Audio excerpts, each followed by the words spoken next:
Hello বন্ধুরা, তোমরা সবাই কেমন আছো? আশা করছি তোমরা সকলেই ভালো আছো। আজকে আমরা আরেকটা নতুন চ্যালেঞ্জিং ভিডিও নিয়ে তোমাদের সামনে চলে এসেছি। আজকের ভিডিওটা হলো আমরা একটা মোটর কতক্ষণ চালাতে পারবো। আমাদের কাছে এর জন্য রয়েছে একটা 20 টাকা দামের নর্মাল 9 ভোল্টের মোটর। সেটাকে আমরা আজকে দেখবো একটা মোটর কতক্ষণ চলে। তাহলে চলো আজকের ভিডিওটা শুরু করা যাক। দেখো, আমরা মোটরটা ভালো করে সেট আপ করে নিয়েছি। আমাদের কাছে রয়েছে একটা 12 ভোল্টের যেটা কনভার্টার, আর আমরা মোটরটা সবকিছু সেট আপ করে নিচ্ছি। এবার আমরা টাইমার চালু করব। এ দেখো, আমাদের টাইমার এখানে চালু হয়ে গেছে। আর মোটরটাও চালু করে দিয়েছি। এবার দেখার পালা যে মোটর কতক্ষণ জ্বলে একটা 12 ভোল্টে দিয়ে। এ দেখো, টাইমার আমাদের চলছে।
আমাদের যে মোটরটা প্রায় 7 মিনিট এবং 58 সেকেন্ড চলেছে। 58 সেকেন্ড ধরলাম না, 8 সেকেন্ড বাদই দিলাম, কারণ 7 মিনিট 50 সেকেন্ড মতো চলেছে 12 ভোল্টের লাইনে দিয়ে। এবার দেখি মোটরটার অবস্থাটা কিরকম।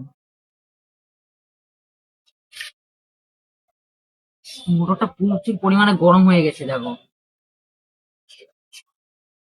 কাছে নিয়ে আসো। এবং মোটরটা অনেকটাই গরম হয়ে গেছে।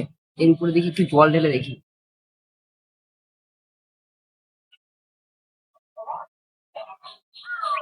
দেখো, জল দেখি ফুটছে গরমে। আর এইখান থেকে প্রচুর পরিমাণে পোড়া গন্ধ বেরোচ্ছে মোটরটা থেকে। তাহলে আমরা কি জানতে পারলাম যে একটা 9 ভোল্টের মোটর একটা 12 ভোল্টের অ্যাডাপ্টার দিয়ে 1 মিনিট 7 মিনিট 50 সেকেন্ড মতো চলেছে। আর তোমাদের এই ভিডিওটা কেমন লাগলো? যদি ভালো লাগে থাকে অবশ্যই লাইক করবা, চ্যানেলে নতুন হলে অবশ্যই সাবস্ক্রাইব করবা। দেখা হচ্ছে পরের ভিডিওতে। টাটা।